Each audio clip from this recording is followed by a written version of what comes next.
Hello नमस्कार। Chhattisgarh judiciary का prelims exam हुआ था।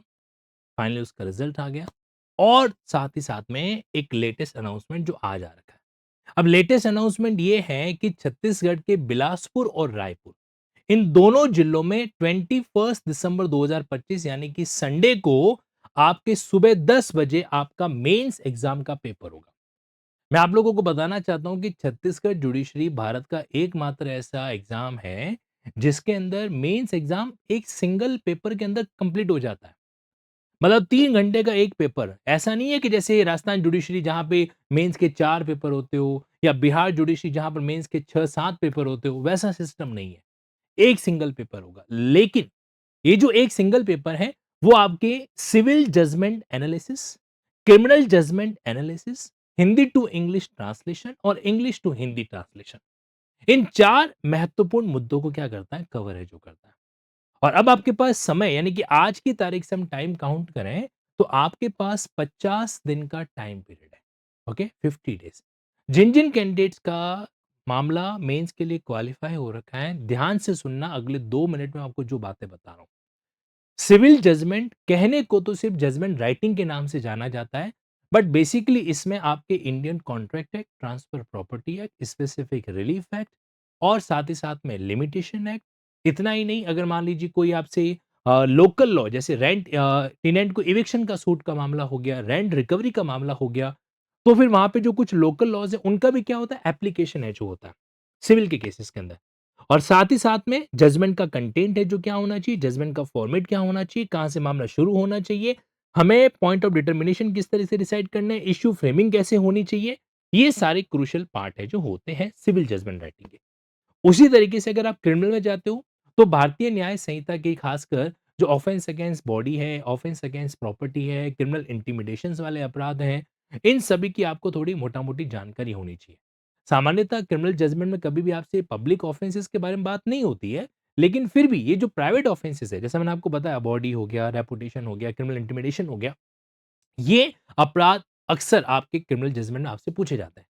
और फिर उसमें तड़का लगाया जाता है किस बात का, जो आपके भारतीय नागरिक सुरक्षा संहिता है उसके अंदर जो आपको लिमिटेशन का सेगमेंट दे रखा है, जो कॉग्निजेंस का पॉइंट दे रखा है, जो चार्ज फ्रेमिंग का पॉइंट दे रखा है, जो ट्रायल की प्रोसीजर दे रखी है, जो एविडेंस रिकॉर्डिंग करने का तरीका दे रखा है वो। और प्लस सिविल और क्रिमिनल जजमेंट दोनों के अंदर इंपॉर्टेंट रोल प्ले करता है भारतीय साक्ष्य अधिनियम, जिसमें कोई भी एविडेंस चाहे ओरल हो या डॉक्यूमेंट्री हो या इलेक्ट्रॉनिक हो, तो उसको किस तरीके से रिलेवेंट करना है और रिलेवेंट करने के बाद उसको एडमिशिबल कैसे करना है, विटनेस का क्रॉस एग्जामिनेशन के लिए जो उसका टेस्टिमनी है वो रिवर्टेड है तो क्या इफेक्ट पड़ेगा, अनरिवर्टेड है तो क्या इफेक्ट पड़ेगा, ये सारी बातें एक कैंडिडेट्स के पास होनी चाहिए छत्तीसगढ़ जुडिशरी का मेंस एग्जाम क्रैक करने के लिए। और इसके अलावा जो आपके लीगल वोकैब का जानकारी जिससे आप ट्रांसलेशन को डील है जो कर सकें, वो भी एक इंपॉर्टेंट रोल है जो प्ले करता है। और कई बार ये लोग ट्रांसलेशन सामान्य यानी कि नॉन लीगल एस्पेक्ट का भी दे देते हैं। तो अब ये चारों चीजें मैंने आप लोगों के लिए क्या कर रखी है, एक छोटे से पैकेट में डाल रखी है, लोड कर रखी है। और ये छोटा पैकेट आपको कहाँ मिलेगा, कैसे मिलेगा, अब ध्यान से सुन लीजिए। इसके लिए मैं कोई लाइव सेगमेंट में डील नहीं कर रहा हूं। हाँ, लाइव डाउट सेशन जरूर प्लान करेंगे, लेकिन आप लोगों के लिए मैंने एक रिकॉर्डेड कोर्स लॉन्च किया जिसमें मेरे द्वारा सिविल और क्रिमिनल जजमेंट राइटिंग का जो सेगमेंट है वो डील किया गया। ओके, मतलब वो जो आप 25 से 30 क्लासेस अटेंड करोगे उसके बाद आपको आइडिया लग जाएगा कि आपका जजमेंट राइटिंग किस वे के अंदर डील है जो होना चाहिए। और साथ ही साथ में इसमें ट्रांसलेशन की क्लासेस भी ऐड ऑन करवा रखी है और कुछ क्लासेस आपके लिए मैं लाइव भी अलग से प्लान करवाऊंगा। मैं आपको फिर से कह रहा हूँ, आपके डाउट सेशन का पार्ट भी जो है मैं इसमें प्लान करने वाला हूँ, वो भी लाइव पार्ट है जो रहेगा। ठीक है, ताकि आप अपनी मेंस की तैयारी को बढ़िया से डील कर सकें। और बहुत ही नॉमिनल प्राइस पे रखा है, आपके जजमेंट राइटिंग, आपका ट्रांसलेशन, ये दोनों ही सेगमेंट 2500 के पार्ट पर है। और इसके अंदर ई कंटेंट भी मैंने आपको अवेलेबल करवा रखा है ना, लिंकिंग पब्लिकेशन का जो ई कंटेंट है मेंस के एग्जाम के पॉइंट ऑफ व्यू से, तो वो भी आपके बीच में है जो रहेगा।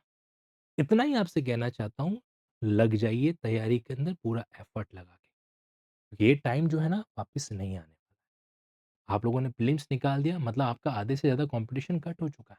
आधे से ज़्यादा क्या मतलब लगभग 80% कॉम्पिटिशन कट हो चुका है। तो बाकी कैंडिडेट्स के अंदर आपको अगर इनमें से जिन लोगों ने अच्छा परफॉर्म किया, तो स्वाभाविक सी चीज़ है कि इंटरव्यू के अंदर थोड़े मार्क्स कम भी आ गए ना, तो भी आपको ज़्यादा फ़र्क नहीं पड़ेगा और आपका सिलेक्शन जो होता रहेगा। इतना ही एस्पेक्ट आप लोगों के लिए है कि इस पेपर के लिए पूरा एफर्ट लगा दीजिए। Civil criminal judgment writing and translation, ये क्यूआर कोड के ज़रिए भी आप इसको जॉइन कर सकते हैं और या फिर इस वीडियो के डिस्क्रिप्शन के अंदर भी छत्तीसगढ़ जुडिशरी मेंस को जॉइन करने का आपको लिंक है जो दे रखा है, वो भी आप जॉइन कर सकते हैं। आप में से वो कैंडिडेट जिन्होंने जुडिशरी की रेगुलर सेगमेंट को जॉइन कर रखा है, उनके लिए ये फ्रीली अवेलेबल है, ठीक है? जो रेगुलर जुडिशरी के कैंडिडेट्स हैं, तो उनके लिए फ्रीली अवेलेबल, उनको अलग से कुछ भी करने की आवश्यकता नहीं है। लेकिन जिन लोगों ने पहले कनेक्ट नहीं कर रखा है, तो आप जुडिशरी मेंस की ये क्लासेस अटेंड करके इतना दावा है कि 2500 के अंदर आपको 25,000 की वसूली होगी। जब आप इस क्लास को अटेंड करेंगे, तब आप इस चीज़ को महसूस कर पाएँगे। So that's all about this segment. Go ahead for Chhattisgarh judiciary mains, ये मौका वापस नहीं आएगा और अगर लिंकिंग ऐप पर आप रेगुलर जुडिशरी के सेगमेंट को अफोर्डेबल प्राइस पे जॉइन करना चाहते हैं, तो आपके लिए 15 मंथ, 24 मंथ और साथ ही साथ में 36 मंथ का सेगमेंट मैंने आज रात 12 बजे तक अवेलेबल करा रखा है, जिसको आप कंसेशनल प्राइस में, जो भी हैप्पी दिवाली का लिंकेज है, वो यूज़ करके डील कर सकते हैं। और कोई जानकारी 9887746465 इस नंबर पे आप टीम से प्राप्त कर सकते हैं। Wish you all the best for Chhattisgarh judiciary mains exam.